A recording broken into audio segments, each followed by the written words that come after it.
Good morning, guys. Thanks for listening to Coffee with Christ. If you haven't subscribed, hit the button below. I'm so glad that you're listening this morning.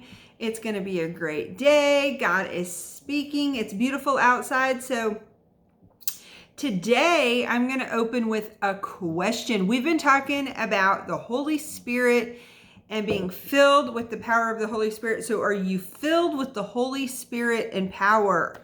Power to do the unthinkable. So in Acts 10, there's this story about Cornelius and Peter, and it is an amazing story. It is a huge story with so much stuff. So we might even have to do like a Cornelius trilogy. I don't know. But out of that story today, I'm going to be talking about Peter. And so that's Acts 10, 9 through 23. Go and read it for yourself. You'll love it. And so I'm going to highlight. 5 minutes are under, so I got to highlight quick. Peter was on the rooftop praying. He fell into a trance. In the trance, he's seen this large white sheet with four corners fall, and it was filled with all kinds of birds and reptiles and animals. And a voice said, "Get up, kill and eat." And Peter's like, "Oh no, Lord." He says, "I have never eaten anything that our Jewish laws have declared impure or unclean." He's like, "I don't think so." And the voice spoke again and said, do not call something unclean if God has made it clean." This repeated 3 times. And Peter was perplexed. He was being rocked to the core about what he had been taught and grown up with, his way of thinking. But remember, Peter, he was filled with the Holy Spirit and power. And so he heard the voice of the Holy Spirit say to him, 3 men are going to come looking for you. Get up and go downstairs. Go without hesitation. Don't worry, for I have sent them. I love that. I love that. So the Holy Spirit's part of his ministry is he's always showing us things to come. And so Peter needed the Holy Spirit's power to take his rooftop experience down to the street. To the people, he needed to take his rooftop experience to the marketplace, to people that were unlike him, to people of another culture, to people that had varying different beliefs who were not raised like him.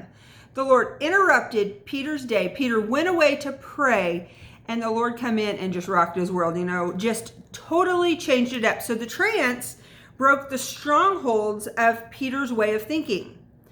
Peter thought Jesus was Jewish, and he's like, I've got it all right. This is just how it is. I've been taught. I have never eaten anything impure or unclean. So the trance broke those strongholds. The Holy Spirit spoke and showed him what was to come. But we're talking about power of the Holy Spirit. Power. That power that Peter got in Acts 2 that we talked about, he needed that power at that moment to be able to execute the plan, to do something. He needed that power because he was stepping out into something new. He was breaking cultural norms. The Jewish people and the Gentile people didn't mix. They didn't. And so I love this story partially because I'm a Gentile. Most people that I'm talking to, you're Gentiles. This is your glory, This is your glory. We're grafted in. And so Peter needed that power that he got in Acts 2 to be able to do. And so I was praying this morning, and the Lord wanted me to encourage somebody. But it's encouragement. He was very specific. He's talking to somebody who is already filled with the Holy Spirit and has that power. And the Lord wanted me to remind you, I don't know who you are, and I'm going to look down so I don't get it wrong, that you have the power to do what you need to do. He didn't tell me what that was. Though. It's your feet, he says, you have to step. But he says, I have filled you with the power to accomplish the task. I love that. That could be for anybody, right? But it's somebody specific that was on his heart that he wanted me to open my mouth for. Somebody who was filled with power, but maybe being a little bit reluctant. It's your feet. He has given you the power. The same way it was Peter's feet that still had to get off the roof and go downstairs. And we're going to see tomorrow what Peter had to go do. I mean, it stretched him, I'm sure, because anything God tells us to do is going to stretch us. So I want you to have a great day, and I'm praying for you, and I will talk to you tomorrow.